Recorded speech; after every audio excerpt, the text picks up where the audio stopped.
अस्सलाम वालेकुम, मैं तैयब एजाज हूँ। उम्मीद करता हूँ तमाम लोग खैर आफियत से होंगे। वो तमाम तर लोग जो हमसे रब्ता करते हैं और कहते हैं जी हमें वीज़ा चाहिए, विज़िट वीज़ा चाहिए। मैं पूछता हूँ कहाँ का चाहिए, वो कहते हैं जी आप कहाँ का दिलवा सकते हैं। This is an alarming situation. मैंने गालिबन 1000-1500 से ज़्यादा वीडियोज़ बना ली हैं और समझा के बता के, but yet and the main problem is that आप लोग वीडियोज़ पूरी नहीं सुनते। वीडियोज़ पूरी सुननी ही नहीं है, जस्ट थंबनेल देखा, कॉल कर ली। इतनी ज़्यादा नॉलेज फ्री ऑफ कॉस्ट मैंने इस चैनल पे आपको दी है, फ्री ऑफ कॉस्ट। डॉक्यूमेंटेशंस बताई हैं जो लोग नहीं बताते, पैसे लेते हैं फिर बताते हैं। प्रोसीजर्स लोग पैसे लेते हैं फिर बताते हैं। इवन बैंक स्टेटमेंट को जस्टिफाई कैसे करना है उसकी भी बेशतर नॉलेज मैंने फ्री ऑफ कॉस्ट आपको बताई। ये बात क्लैरिटी के साथ समझ लें। इन हालात में if you go on a visit visa to any country in the world, आपका प्राइमरीली गोल सिर्फ और सिर्फ विजिट वीज़े का ही होना चाहिए, और वो तभी मुमकिन है जब आपको पता हो कि आपने विजिट वीज़ा कहाँ पे अप्लाई करना है। आप जब कॉल करते हैं और बताते हैं जी विजिट वीज़ा चाहिए कहीं का भी, कहाँ के आपके पास पड़े हुए हैं, this is the extreme few knowledge, little knowledge, जो कि आपके लिए बहुत खतरनाक है। मैंने अपने मुताद्दिद व्लॉग्स में समझाया है, किसी एजेंट के पास यूं पैकेटों में वीज़े नहीं पड़े होते कि आप उसके पास जाएंगे, उसको पैसे देंगे, वो आपसे पैसे लेगा और आपको वीज़ा दे देगा। This is not gonna happen. 95 से 96% लोग जो ये कंसल्टेंसी का काम कर रहे हैं, believe me, nobody in the embassy know them even. इन लोगों को मेन गेट से एंट्री भी नहीं दी जाती। 95 से 96% तक की बात कर रहा हूँ, सारों की नहीं कर रहा।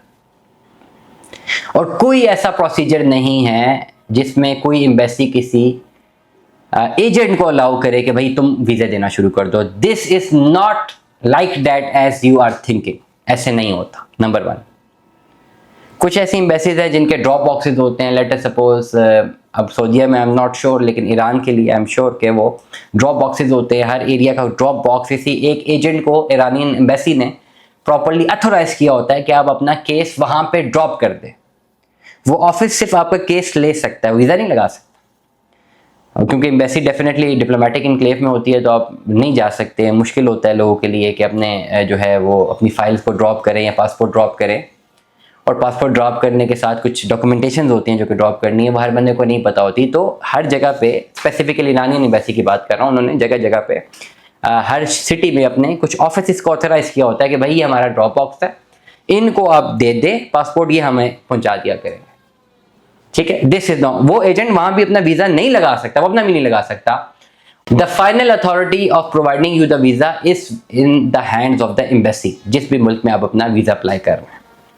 और ये विजिट वीजा की भी बात करें, एम्बेसी के हाथ में है। एम्बेसी में visa officer has to decide कि इधर उसने आपको वीजा देना है कि नहीं देना।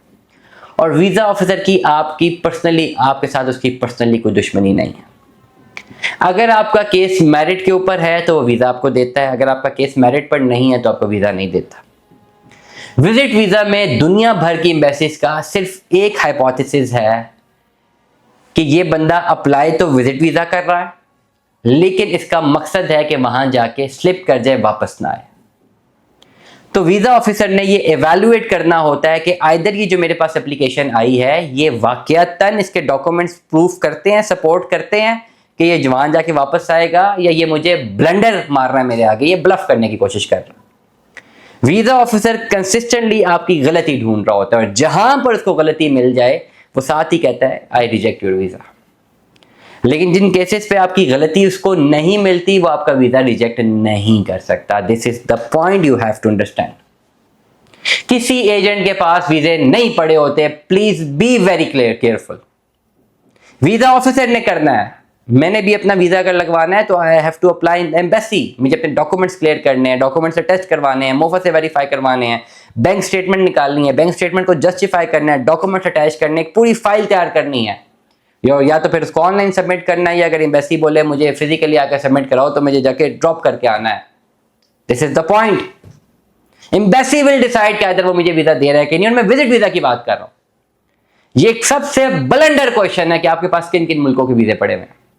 सबसे ब्लंडर क्वेश्चन किसी एजेंट के पास नहीं पड़े होते। रही बात वर्क परमिट की, वर्क परमिट किसी एजेंट्स के पास कोई हो सकता है कॉन्टैक्ट जो कि जॉब्स दे रहा हो, बट किसी भी एजेंट के पास वर्क परमिट के लिए जाते वक्त आपको सबसे पहले ब्यूरो ऑफ इमिग्रेशन से जाके वेरीफाई करना है कि जो एजेंट आपको जॉब दिलवा रहा है वो आइदर ब्यूरो ऑफ इमिग्रेशन में रजिस्टर्ड है या नहीं है। अगर तो वो रजिस्टर्ड है और ब्यूरो ऑफ इमिग्रेशन आपको बोल दे हाँ जी ये बंदा रजिस्टर्ड है, आप अप्लाई कर दे, देन यू कैन अप्लाई। और अगर वो बोल दे कि नहीं अप्लाई करना, ये हमारे पास रजिस्टर्ड नहीं है, तो खुदा के वास्ते अपने आप को फ्रॉड होने से बचाइए। दुआ में याद रखिएगा, अपना बहुत सारा ख्याल रखिएगा। स्टे ट्यून्ड में 10 अल्लाह हाफ़िज़।